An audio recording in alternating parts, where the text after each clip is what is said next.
Hello students, कक्षा 10वीं गणित में आप सभी का स्वागत है। और आज हम सीखने वाले हैं जो पृष्ठ संख्या 16 पे एनसीईआरटी बुक में उदाहरण 10 दिया गया है। तो आइए इसको हल करना सीखते हैं। सबसे पहले आप देखोगे तो इसमें हमें दिया गया है, दर्शाइए कि 5 माइनस करणी 3 एक अपरिमेय संख्या है। तो जो हमें दिया रहता है हम उसके विपरीत मान लेते हैं। लिखेंगे माना 5 माइनस करणी 3 एक परिमेय संख्या है विरोधोक्ति विधि से। मतलब जो संख्या हमें दी गई है अपरिमेय के तौर पे, हम उसका उल्टा मानेंगे और मान लेंगे कि ये संख्या अपरिमेय नहीं है बल्कि परिमेय है। और फिर बाद में हमारी ही कल्पना गलत साबित हो जाएगी, जिससे ये सिद्ध हो जाएगा। दर्शाइए मतलब सिद्ध करके दिखाइए। तो ये विरोधोक्ति विधि है। अब जैसे ये वाली संख्या जो है, जब ये परिमेय संख्या है तो इसे हम p बटे क्यू के रूप में लिख सकते हैं। यानी कि 5 माइनस करणी 3 बराबर p बटे क्यू लिख सकते हैं कि नहीं? p बटे क्यू के रूप में लिख सकते हैं। अब a और b भी आप मान सकते हो, जो आपकी इच्छा हो। मैंने इस बार p बटे क्यू मान लिया, कोई दिक्कत नहीं है। जहां आपको लिखना है कि p और q क्या है, सह अभाज्य पूर्णांक है। p और q क्या है, सह अभाज्य पूर्णांक है। साथ में आप एक चीज और लिख सकते हो, अगर आप लिखना है कि q 0 के बराबर नहीं होगा। हालांकि ये चीज अंडरस्टूड होती है, लेकिन आप लिख दीजिएगा बोर्ड एग्जाम में। और इसके पहले वाला जो क्वेश्चन है उसमें भी आप लिख लेना q बराबर नहीं है 0। उदाहरण नंबर जो हमने 9 किया है उसमें भी आप नीचे एक शब्द और जोड़ लेना, q बराबर नहीं है 0। अब ये तो लिख लिया कि सहअभाज्य ही होते हैं परिमेय संख्याओं के।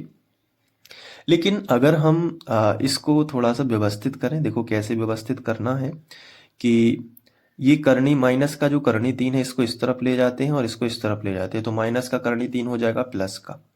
तो देखो ये 5 तो पहले से लिखा था, और ये p बटे क्यू है, यहाँ पे कोई भी चिन्ह नहीं है तो ये प्लस का माना जाता है। और प्लस की संख्या उस तरफ जाएगी, बराबर के उस तरफ, तो माइनस में आ जाएगी p बटे क्यू। लेकिन बराबर ये माइनस का करणी 3 उस तरफ बराबर किस तरफ आ जाएगा, तो ये प्लस का हो जाएगा। तो यहाँ पे देखो 5 एक पूर्णांक है और p बटे क्यू भी एक पूर्णांक है।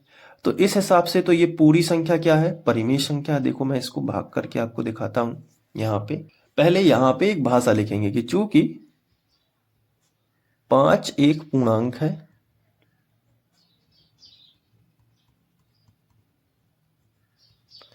और पी क्यू भी क्या है, पूर्णांक है। इसलिए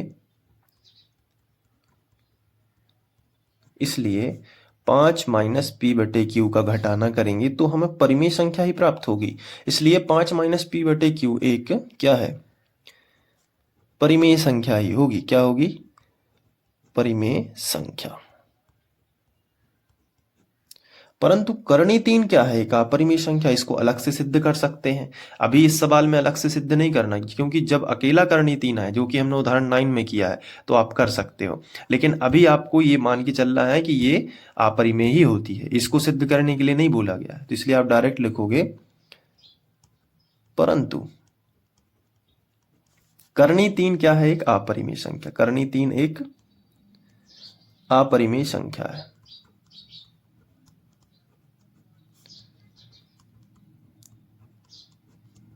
देखो अब ये हमने बोल दिया कि ये संख्या परिमेय संख्या है और ये अपरिमेय संख्या। तो क्या ऐसा हो सकता है? नहीं, क्योंकि दोनों के बराबर में तुम यहाँ पे बोल रहे हो कि परिमेय संख्या के बराबर अपरिमेय संख्या होती है। ऐसा कभी हो सकता है क्या? नहीं हो सकता।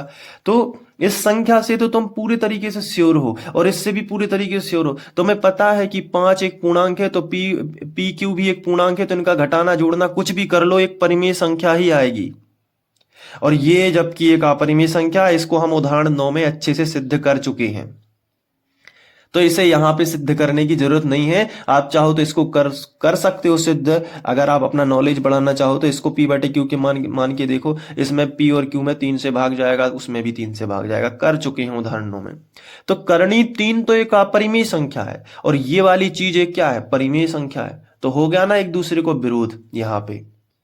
तो यहाँ पे हम लिखेंगे अतः हमारी कल्पना गलत सिद्ध होती है, और हम डायरेक्ट लिखेंगे जो सवाल में दिया गया है 5 माइनस करणीय 3 एक अपरिमेय संख्या है। तो देखो ये कितना छोटा सा सवाल है, इसमें थोड़ी सी भाषा रहती है लेकिन टेंशन नहीं लेना। अगर आप कम भाषा लिखोगे तो आपके नंबर कटने के चांस रहते हैं, क्योंकि आपको वहाँ पे चेक होगा जो पेपर, तो वो बड़ी बारीकी से होगा। अगर आपको टॉपर बनना है तो थोड़ी सी भाषा झेलनी पड़ेगी और ये पूरा आपको रीजन देना पड़ेगा। चलिए ये पूरा नोट कर लीजिए।